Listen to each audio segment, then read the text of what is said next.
Halo semuanya, selamat datang kembali di Red Room. Internet tentunya menjadi sebuah fenomena yang mengubah dunia saat ini. Internet memudahkan manusia dalam melakukan hal apapun, dalam mencari informasi dan juga berkomunikasi. Banyak sekali informasi yang bisa kalian dapatkan dari internet, dan dari informasi-informasi tersebut akan ada informasi yang negatif dan juga positif. Seperti yang akan kita bahas di video ini, kita akan membahas salah satu sisi gelap dari internet. Tapi di sini saya bukan ingin membahas tentang dark web ataupun deep web yang sangat susah untuk ditelusuri. Berbicara tentang sisi gelap internet tidak hanya tentang deep web. Kalian bisa banyak menemukan dari berbagai sosial media dan juga platform dan juga website seperti halnya Reddit, Kaskus, blog, Facebook, Instagram, dan juga YouTube. So, langsung aja kita ke kasus pertama.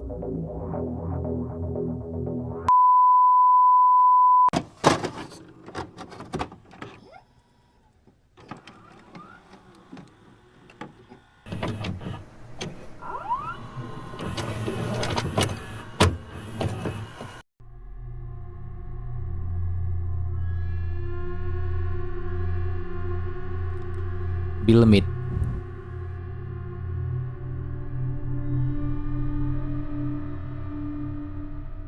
Bill Mead adalah nama channel YouTube dari seorang kakek yang juga bernama Bill Mead.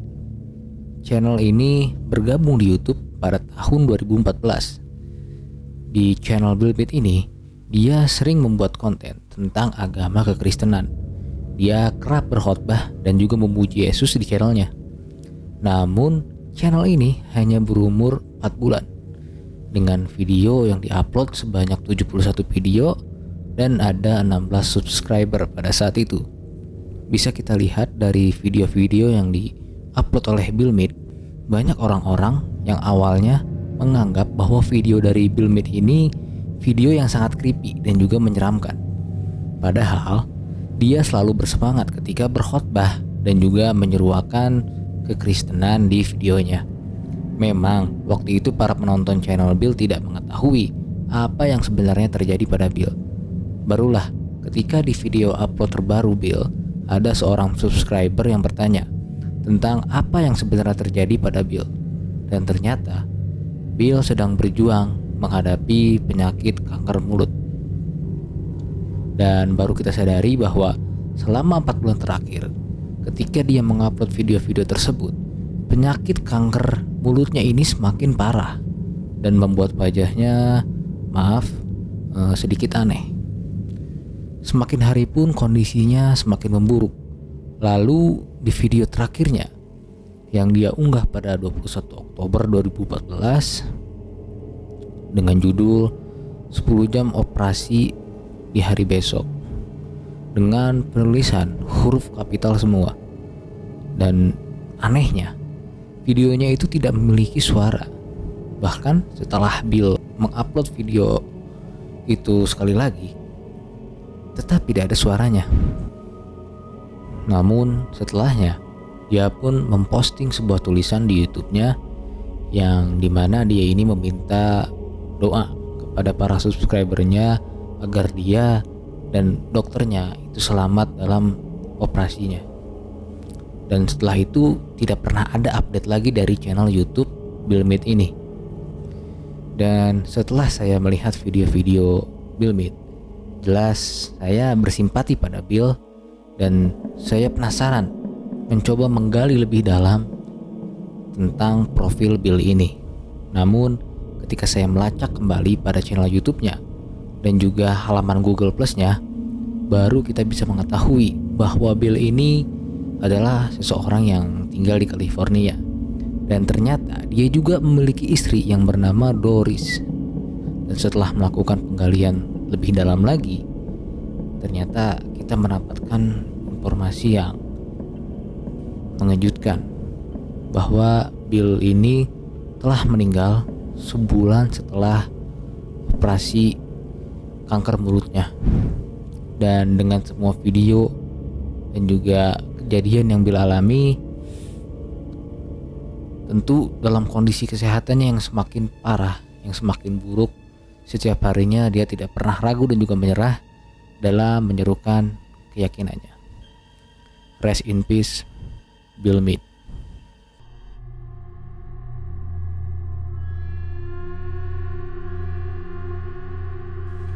The Doll.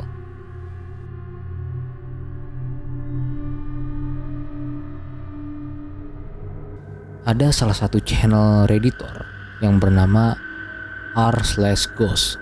Di sini orang-orang biasanya akan membagikan foto, video ataupun cerita yang berbau mistis, cerita creepy ataupun disturbing sekalipun.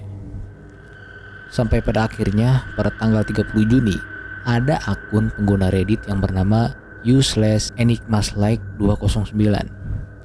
Dia membagikan postingan yang bertuliskan, "Beberapa tahun yang lalu, saudari saya mempunyai boneka Dora yang sangat dia sukai.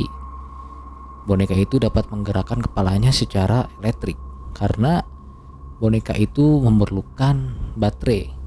Tapi kami sama sekali tidak pernah memasangkannya baterai karena kami tidak sempat membelinya dan sudah begitu banyak barang-barang di rumah kami. Ibu saya pernah melihat saudari saya bernyanyi dan bermain dengan bonekanya. Dan ibu saya tidak menyadari bahwa boneka itu menoleh menggerakkan kepalanya dan melihatnya. Dia menulis itu dengan melampirkan sebuah video yang berdurasi selama 33 detik. Dan di sini kita bisa melihat ada sesuatu yang aneh dan juga janggal pada boneka tersebut. Kalian perhatikan baik-baik.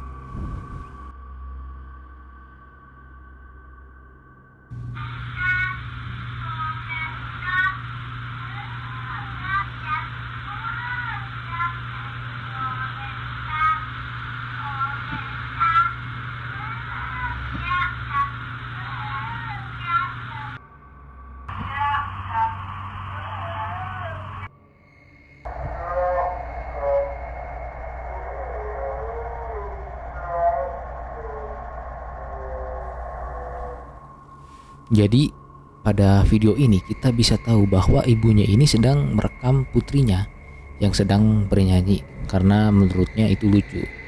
Dan ibunya pun tidak menyadari keanehan dari boneka tersebut.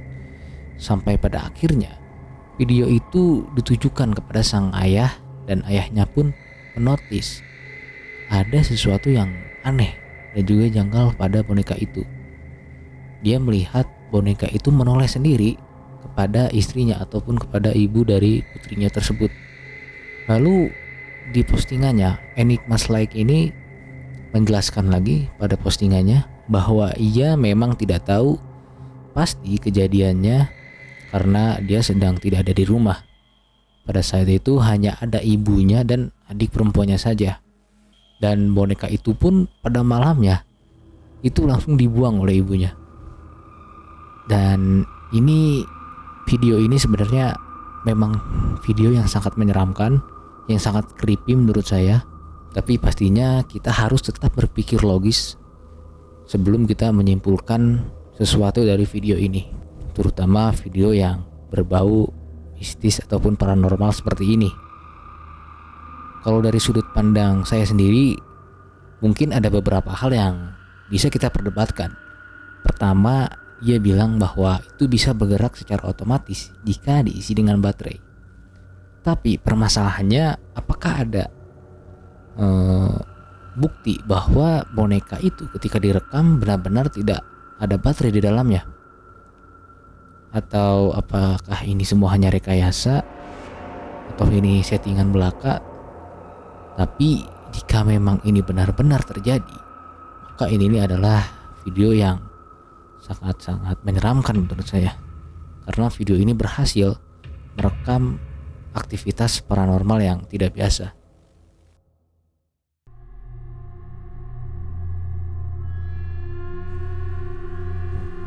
Pembunuhan di pom bensin.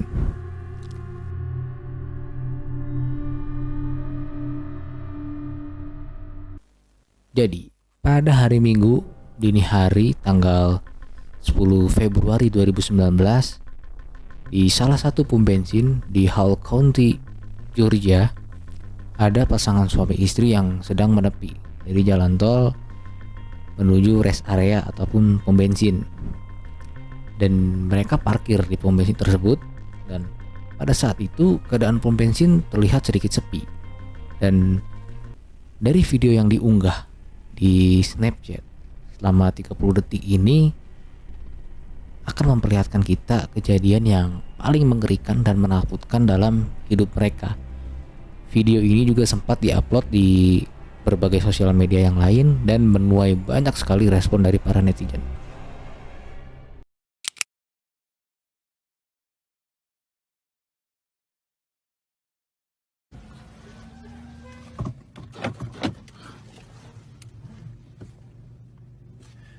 Go.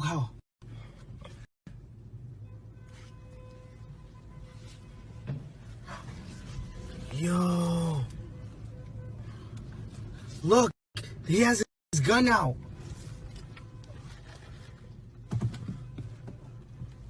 Hold on.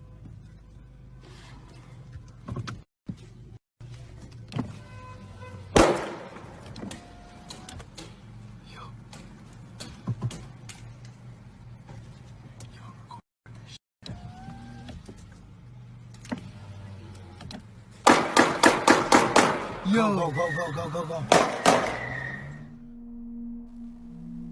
Diketahui orang pada video itu adalah James Elliot Bloxham, yaitu mantan pacar dari wanita yang ada di mobil tersebut. Dan di mobil tersebut ada juga laki-laki lain yang ia tembak ataupun ia bunuh. Lalu setelah itu pun ia didakwa dengan kasus pembunuhan kepada seorang pria yang bernama Chester Morrison Bloxham, yaitu pria yang dia tembak di mobil itu dengan tembakan tepat di kepalanya dan disusul dengan 6 tembakan yang bersarang di tubuhnya. Rupanya James Bloxham ini sebelumnya sudah mengintai dan juga mengikuti kendaraan dari Morrison dari arah Beaufort hingga ke Gainesville. Dia mengikuti mobil mereka ini selama 30 menit dan memaksa mobil Morrison ini untuk berhenti dan menepi. Sampai akhirnya Morrison pun terhenti di pom bensin Hall County ini. Terjadilah penembakan di pom bensin tersebut dan pembunuhan yang mengakibatkan Morrison langsung tewas seketika. Tapi polisi masih belum bisa mengetahui apa motif dari pembunuhan ini. Belum tahu motif apa yang benar gitu. Tapi banyak juga isu-isu yang menyebutkan bahwa ini adalah masalah asmara, masalah orang ketiga dan juga perselingkuhan, di mana mereka ternyata dipermainkan oleh wanita yang berada di dalam mobil yang diduga adalah pacar dari James, tapi berselingkuh dengan Chester Morrison. Tapi apapun motifnya, ini adalah insiden yang sangat mengerikan dan traumatis bagi siapapun yang melihatnya di lokasi kejadian. Bagaimana seseorang begitu mudahnya menarik pelatuk dan membunuh seseorang bahkan di tempat umum. Ini tentunya menjadi kasus penembakan yang terjadi kesekian kalinya di Amerika Serikat. Pembebasan senjata api tampaknya bukanlah ide yang sangat bagus ketika para masyarakat masih belum bisa mengontrol emosinya dan masih belum bertanggung jawab terhadap senjata yang ia miliki, sehingga mereka pun melakukan aksi-aksi yang berbahaya dengan senjata itu, entah itu merampok, mengancam orang, bahkan membunuh orang sekalipun. So, itu saja untuk cerita-cerita ataupun kejadian-kejadian nyata yang tersebar di internet bagian 2. Kalau kalian menyukai konten ini, jangan lupa di subscribe, di like, dan juga di komen. Jangan lupa juga untuk di share ke teman-teman kalian yang memang suka dengan cerita-cerita seperti ini. So, sampai jumpa lagi di next video. Stay tune di Red Room.